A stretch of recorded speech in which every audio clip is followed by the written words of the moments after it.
Hi, I'm Olivia Thompson, a 16-year-old high school student. But maybe not your typical one. I have a passion for art that burns brighter than the sun. Unfortunately, in my house, it might as well be a flickering candle. I live with my parents, Mark and Linda, and my adopted sister, Emma. She's 14 and the apple of their eye. Olivia, have you seen Emma's latest test scores? Mom's voice cuts through the silence as I sketch in the living room. I sighed and set down my pencil. No, Mom. How did she do? Perfect score, as usual. We're so proud of her. I force a smile, but inside I'm screaming. It's always about Emma's achievements. Meanwhile, my latest art piece sits forgotten in the corner, gathering dust. Later that day, I vent to my best friend Zoe over the phone. I swear, Zoe, it's like I'm invisible in my own home. That's rough, Liv. But hey, didn't Mr. Johnson love your last painting? She reminds me. I smile, thinking about my art teacher's praise. Yeah, he did. At least someone notices. The next day at school, Mr. Johnson pulls me aside after class. Olivia, I've got some exciting news about an upcoming art competition. My heart races with excitement, but then a sharp pain in my stomach makes me wince. Are you okay?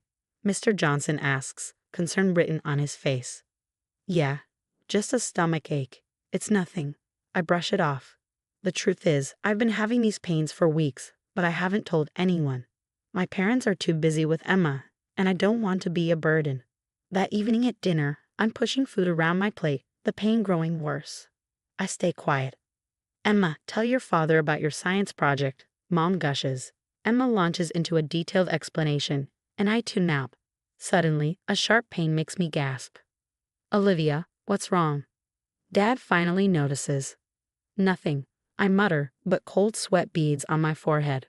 Are you sure? Mom asks, but before I can answer, her attention shifts back to Emma. I excuse myself and head to my room, clutching my stomach. As I lie in bed, I hear my parents talking in the hallway. Should we call Dr. Peterson about Olivia? Dad asks. Oh, I'm sure it's nothing, Mom dismisses. Did you see Emma's project outline? It's brilliant. Tears sting my eyes. Even when I'm in pain, I'm an afterthought. The next day at school, I'm in art class, trying to focus on my canvas. The pain is unbearable, but I grit my teeth. Mr. Johnson is explaining a new technique when suddenly the room starts spinning. Olivia? Mr. Johnson's voice sounds distant, but I can't respond. The last thing I remember is the cold floor rushing up to meet me.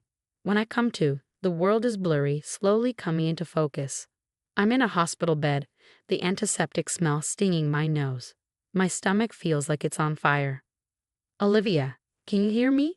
A doctor I don't recognize is leaning over me. I try to nod, but even that small movement sends waves of pain through my body. I'm Dr. Chen. You're in the hospital. Your appendix ruptured, and we need to operate immediately. Suddenly, my parents burst into the room, looking flustered. Olivia, what happened? Mom asks, but before I can respond, her phone chimes and she glances at it. Dr. Chen turns to them, serious. Mr. and Mrs. Thompson, Olivia's condition is severe. The infection could spread if we don't operate quickly. Dad nods but is busy tapping away on his phone. How long will the surgery take? We have a commitment later. I can't believe what I'm hearing. Dr. Chen looks shocked. Sir, your daughter's life is at risk. This isn't a minor procedure. Just then, Zoe rushes in. Liv, oh my God, are you okay? She grabs my hand, and I feel a lump in my throat. At least someone cares. As they prepare me for surgery, I drift in and out of consciousness, catching pieces of my parents' conversation. Mark, we can't miss Emma's science fair. She's worked so hard, Mom says. I know, Linda. Maybe we can take turns. One of us stay here, the other go to the fair, Dad suggests. I want to scream to tell them. I need them both, but the pain is overwhelming. The next thing I know, I'm being wheeled into the operating room. Dr. Chen looks concerned. Olivia, we're going to do everything we can. The rupture is quite severe, so there might be complications. As the anesthesia begins to take effect, I catch a glimpse of my parents standing by the door. Mom is on the phone. Emma, sweetie, don't worry. We'll be there for your presentation. Your sister's just having a small procedure. Small procedure? Tears slip down my cheeks as the world fades to black. When I wake up, I'm groggy and sore. Zoe is sitting by my bedside, not my parents. Hey, sleepyhead, she says softly. How are you feeling? Like I've been hit by a truck, I croak. Where are my parents? Zoe hesitates. They had to leave. Emma's science fair, remember. I close my eyes, fighting back the tears. Of course. Emma's science fair was more important than my life-threatening surgery. Dr. Chen enters, looking tired but relieved. Olivia, you gave us quite a scare. There were some complications during the surgery due to the severity of the rupture, but we managed to get everything under control. Complications? Zoe asks, squeezing my hand. Dr. Chen nods grimly. The infection had spread more than we initially thought. For a while, we were concerned. He trails off, then forces a smile. But you're a fighter, Olivia. You pulled through. I try to process the weight of his words. I could have died, and my parents aren't even here. When can I go home? I ask, though the word home feels hollow now. We'll need to keep you here for a few days to monitor for any post-operative complications. Dr. Chen explains before leaving. My phone buzzes. It's a text from Mom. Hope you're feeling better, sweetie. Emma won first place. We're taking her out to celebrate. Rest up. We'll visit tomorrow. I hand the phone to Zoe, unable to look at it anymore. She reads the text, her face darkening. Liv, I'm so sorry. This isn't right. I close my eyes, exhaustion and hurt washing over me. It's fine, I lie. I'm used to it. Hours later, I wake to the steady beep of machines. My body feels like it's been run over by a truck. The room is empty, and for a moment, panic sets in. Where is everyone? Time drags on before Zoe finally bursts into the room, her face a mix of relief and anger. Liv, I'm so sorry I couldn't be here earlier. How are you feeling? Like death warmed over, I say weakly. Where are my parents? Zoe's face falls. They're not here yet. Emma's science fair ran late, and they took her out to celebrate her win. I close my eyes, fighting back the tears. Even after major surgery, I'm still an afterthought. Later, Mr. Johnson visits, carrying a familiar portfolio under his arm. Olivia, I brought something to brighten up this dreary room. He pulls out my paintings and pins them to the walls. The burst of color against the sterile white feels like a piece of meat in this place. You've got real talent, Olivia. Don't let anyone dim your light, he says warmly. His words bring some comfort, but the absence of my family leaves a cold pit in my stomach. Dr. Chen comes in for a checkup, his brow furrowed. Olivia, how are you feeling? Any pain or discomfort? I shake my head, but he doesn't look convinced. I've been trying to reach your parents to discuss your post-operative care. It's crucial that you have proper support during your recovery. Just then, my parents finally arrive, Emma in tow, all smiles and excited chatter. Olivia, honey, how are you? Mom asks, but her eyes keep darting to Emma's trophy. Dr. Chen pulls them aside, his voice low but stern. I strain to hear. Mr. and Mrs. Thompson, I need to express my concern. Olivia's surgery was far more critical than you seem to realize. There were moments when we almost lost her. The words hit me like a ton of bricks. I almost died, and they weren't even here.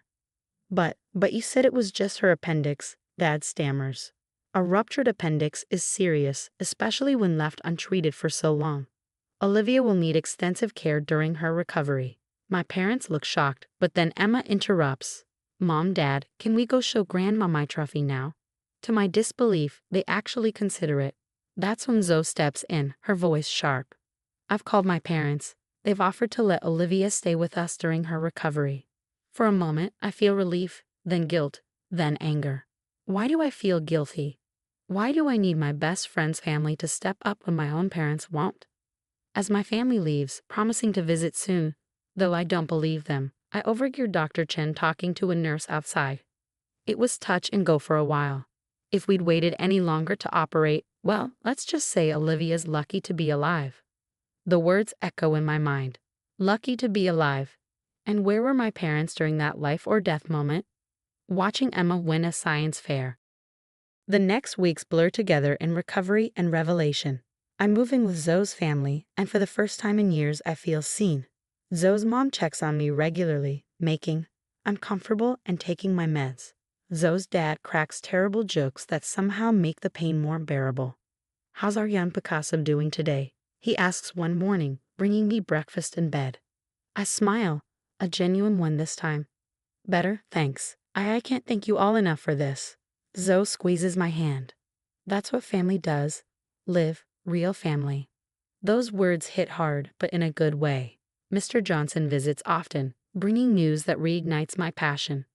"Olivia, there's this incredible art program I think you should apply for. It could be your ticket to bigger things." We spend hours working on my portfolio, and for the first time, I feel like my art matters, like I matter. The day I'm well enough to return home, I brace myself for the confrontation I know is coming. My parents greet me with all smiles and welcome homes, but I'm not buying it anymore. "We need to talk," I say, my voice steadier than I feel. "Of course, sweetie. What about?" Mom asks, distracted by her phone. I take a deep breath. "About how you missed my life-threatening surgery for Emma's science fair. About how you've always put her first, made me feel invisible." The room goes silent. Dad sputters, "Now Olivia, that's not fair." "Not fair?" I laugh bitterly. What's not fair is nearly dying alone in a hospital while my parents celebrate my sister's trophy. Emma, who's been lurking in the doorway, suddenly explodes.